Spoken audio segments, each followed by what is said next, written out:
उस 3D में अपना पूरा घर देखेंगे कि अच्छा बनने के बाद मेरा घर ऐसा दिखने वाला है। यहाँ पे सोफ़ा होगा, मैं वहाँ पे आराम से बैठूंगा, टीवी देखूंगी। और यहाँ पे मेरा बेडरूम होगा, बेडरूम में बेड इस कलर का होगा, साइड टेबल्स इस कलर के होंगे और उनकी शेप एंड साइज ऐसी होगी। तो सब कुछ आपको लुक एंड फील उस 3D में मिलेगा। तो उसका अराउंड 10 to 15% वो आपसे इमीडिएट पेमेंट करवाते हैं। Hi guys, welcome back. काफ़ी टाइम लग गया ये वीडियो लेके आने में, और इस वीडियो में मैं आपको बताऊंगी कि इंटीरियर डिज़ाइनिंग का क्या कंप्लीट प्रोसेस होता है। जैसा कि मैंने लास्ट वीडियो में आपको बताया कि नेक्स्ट वीडियो इंटीरियर डिज़ाइनिंग के प्रोसेस पे आएगा, तो इस वीडियो में आपको पूरा इंटीरियर डिज़ाइनिंग का प्रोसेस मैं आपको बताऊंगी। और अभी तक अगर आपने मेरा लास्ट वीडियो नहीं देखा है तो जाके लास्ट वीडियो चेकआउट जरूर करिए, क्योंकि उसमें मैंने कंप्लीट आपको ये बताया है कि अगर आप बैंगलोर में हैं और आपको इंटीरियर डिज़ाइनर चूज़ करना है और उसके क्या क्या स्टेप्स हैं चूज़ करने के, कैसे बजट प्लानिंग होती है और बाकी सारी चीज़ें कैसी होती हैं, तो वो सब मैंने उस वीडियो में बताया। और प्लस मैंने वहाँ पे ये भी बताया कि मैंने कौन सा इंटीरियर डिज़ाइनर चूज़ किया है। तो अब ज़्यादा लेट नहीं करते हैं, इस वीडियो में आगे बढ़ते हैं। आपको इस वीडियो में मैं बताने वाली हूँ कि इंटीरियर डिज़ाइनिंग का प्रोसेस क्या होता है। मतलब कैसे, अगर आपने मान लो एक इंटीरियर डिज़ाइनर चूज़ कर लिया कि हाँ मुझे XYZ से अपनी डिज़ाइनिंग करवानी है, तो कैसे उसके बाद एग्रीमेंट साइन होता है, क्या क्या आगे प्रोसेस होते हैं, या फिर उनकी पेमेंट कैसे जाती है, इस तरीके की पूरी चीज़ें मैं आपको इस वीडियो में बताने वाली हूँ।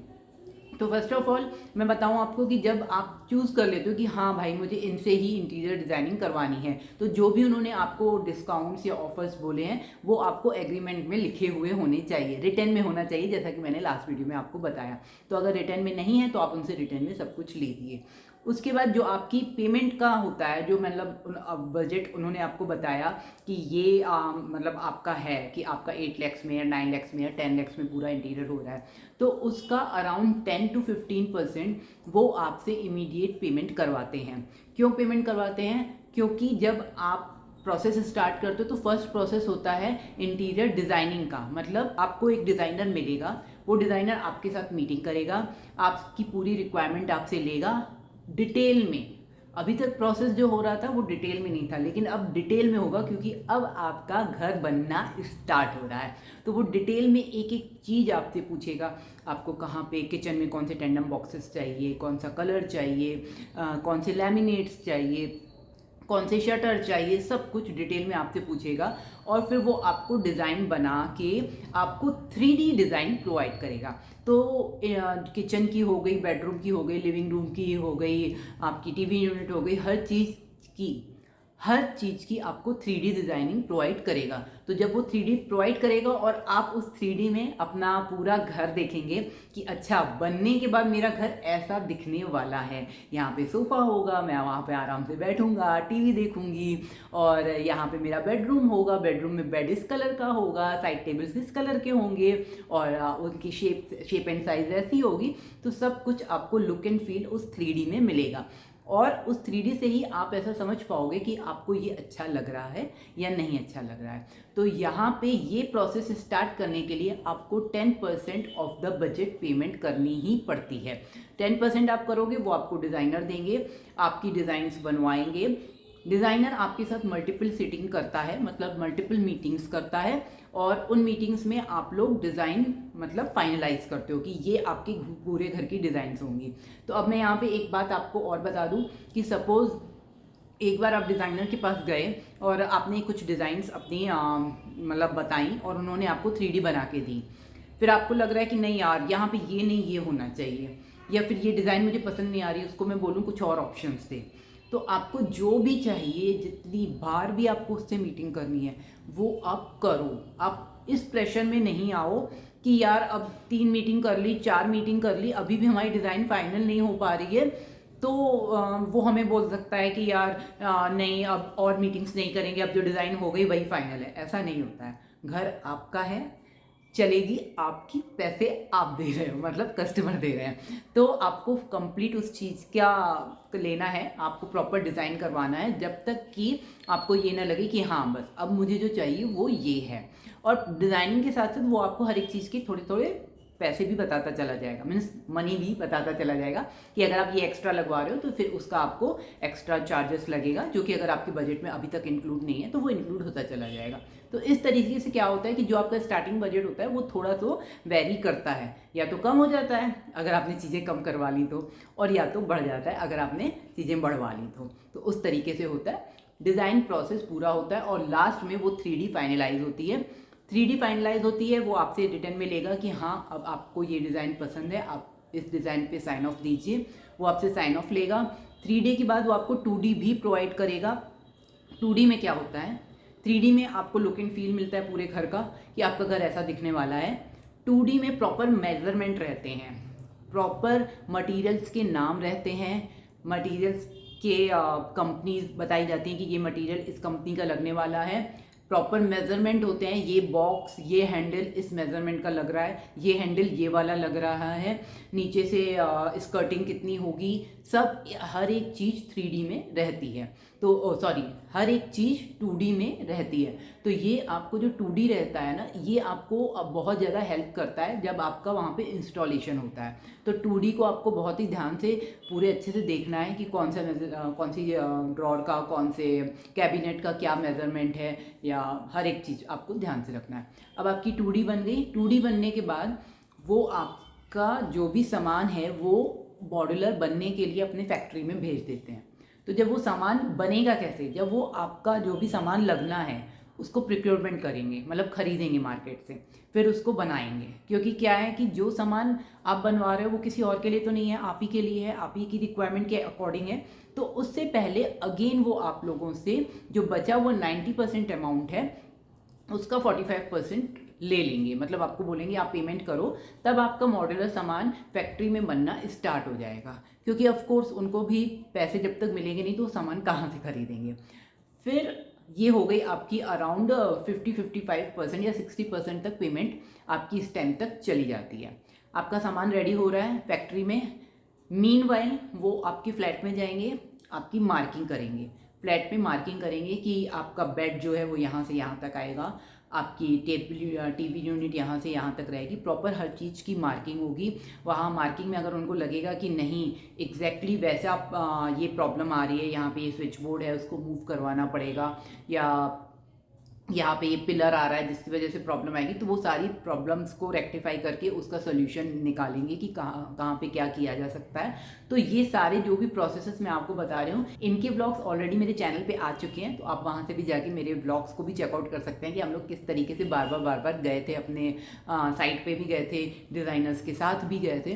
तो डिज़ाइनर जाता है, वो मार्किंग करता है। मेरी कंपनी का ये प्रोसेस था, डिज़ाइनर गया उसने मार्किंग किया। हो सकता है आपकी कंपनी में थोड़ा डिफरेंट प्रोसेस हो, कारपेंटर जाए, मतलब आपकी कंपनी के थ्रू कारपेंटर जाए, या हो सकता है प्रोजेक्ट मैनेजर जाए, कोई भी जाए, तो मार्किंग वाला काम तो देखो होगा ही होगा।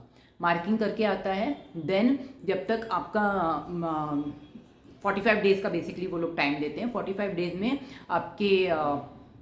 आपके फैक्ट्री में आपका सामान बन रहा होता है, और प्लस वो सामान आपके यहाँ आके इंस्टॉल भी हो जाता है। 45 से लेके 50 डेज़ में ये पूरा काम हो जाता है। मतलब अगर उनको 15 डेज़ लगेंगे फैक्ट्री में बनाने में, तो बाकी 15 to 20 डेज़ में या 30 डेज़ में आपके पूरा जो आपका घर है उसमें वो सामान पूरा इंस्टॉल हो जाएगा और आपका घर ऐसे टच रेडी हो जाएगा।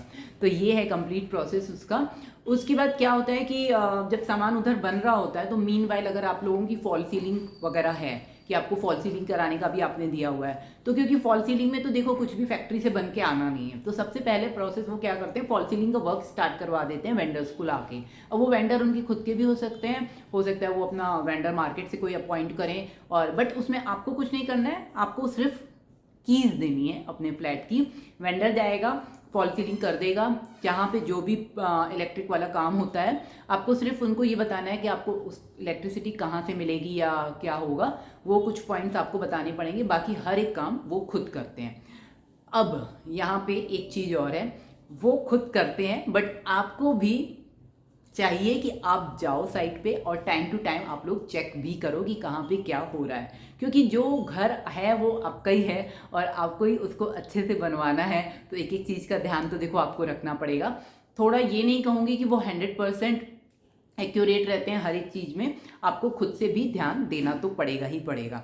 तो अगर आप चाहें तो आप जाइए चेक करिए उन लोगों ने फॉल सीलिंग वगैरह कैसे करी है। और अगर मान लो वो गलत करते भी हैं, जो कि आपको 2D डिज़ाइन प्रोवाइड हुई है, मार्किंग आपकी प्रोवाइड हुई है, उससे गलत करते भी हैं, तो उनको सही करना भी वो भी उन्हीं का ही काम है। मतलब जो भी गलतियां अगर वो करते हैं तो वो उसको रेक्टिफाई भी वही करेंगे, आपको बस उसको पॉइंट आउट करके बता देना है। ये होने के बाद, फॉल सीलिंग होने के बाद आपका जो मटेरियल वहाँ पे रेडी हो गया है, वो मटेरियल आपकी साइट पे आता है और वहाँ पे पूरा इंस्टॉल हो जाता है। पूरा मटेरियल लाइक ड्रॉर्स हो गए और वॉर्डरोब्स हो गए, या फिर किचन का जो भी टेंडम्स हो गए, किचन की स्लैब हो गई, हर एक चीज़ इंस्टॉल हो जाती है। इंस्टॉलेशन के बाद पेंटिंग अगर आपके इंटीरियर के स्कोप में है, क्योंकि हर काम करने के बाद ना पेंट बहुत ख़राब हो जाता है, पेंटिंग अगर आपके इंटीरियर के स्कोप में है तो वो लोग पेंटिंग भी करेंगे। और अगर मान लो इंटीरियर के स्कोप में नहीं है तो इंटीरियर के स्कोप में आती है डीप क्लीनिंग, तो वो डीप क्लीनिंग करके आपको देंगे। कंप्लीट इलेक्ट्रिकल वर्क जो भी उनके स्कोप में होगा तो वो भी करके देंगे और टिच होके आपका फ्लैट आपको दे देंगे। अच्छा, यहाँ पे एक चीज़ और मैंने आपको नहीं बताई कि जब फैक्ट्री में सामान बनने के लिए जाता है तो वो आपसे रेस्ट अमाउंट का 50% ले लेते हैं। लाइक हमारे लिए वो 45% था तो हमने दे दिया था। और जब वो सामान आपकी साइट पे बन के वापस आ जाता है इंस्टॉलेशन के लिए, क्योंकि अब वो आपकी साइट पे आ गया तो वो आपका हो गया, तो उस टाइम पे भी आपको बाकी बचे हुए अमाउंट की पेमेंट करनी पड़ती है। जब उस अमाउंट की आप पेमेंट करोगे उसके बाद ही वो इंस्टॉल करना स्टार्ट करेंगे। तो ये प्रोसेस है। कुछ लोग उसमें से भी 5 या 10% रख लेते हैं कि एंड ऑफ द वर्क देंगे, बट मेरी कंपनी का प्रोसेस है कि हमको कंप्लीट पेमेंट करना है था, तो हमने तो खैर कंप्लीट कर दिया था उस टाइम पे। अभी वहाँ पे काम मेरा सब स्टार्ट हो रहा है। मैं आपको फुल डिज़ाइनिंग भी दिखाऊंगी, उसका बजट भी बताऊंगी कि मेरी इंटीरियर डिज़ाइनिंग में कितना बजट लगा है, क्या चीज़ कितने की आई है। बट उसके लिए यार थोड़ा सा वेट करो, मेरा घर बन जाने दो, क्योंकि कुछ मैसेजेस ऐसे आते हैं, क्योंकि कुछ मैसेजेस ऐसे आते हैं कि यार आप घर तो दिखा नहीं रहे हो। यार घर अभी बन रहा है, बन जाएगा तो हम ज़रूर दिखाएंगे आपको। तो इस तरीके से पेमेंट्स टाइम टू टाइम चली जाती हैं।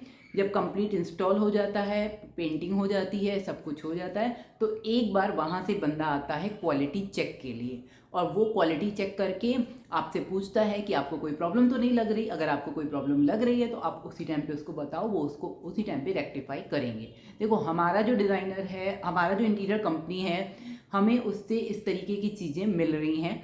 मतलब जी हाँ, वो हमारी एक एक बात सुन रहे हैं। इवन हमने जैसे रेफरेंस लेके करवाया था, उन्होंने भी हमें बताया कि हाँ वो सुनते हैं, बताते हैं, रेक्टिफाई भी करते हैं, और हमें दिख भी रहा है कि वो सब कुछ करते हैं। अब आपकी कंपनी आप चूज़ कर रहे हो, वो आपको देखना पड़ेगा कि वो कैसी है कैसी नहीं है। तो इसलिए मैं कह रही थी, मैंने पहले वाला वीडियो जो बनाया है उसको देख लो, अच्छे से देख लो, समझ लो कि जो इंटीरियर कंपनी होती है उसको कैसे चूज़ करना है, क्या क्या चीज़ें पॉइंट्स आपके माइंड में रखनी है, कैसे कैसे बात करनी है। तो वो ज़रूर वीडियो आप लोग देख लेना, बहुत ही हेल्पफुल रहेगा।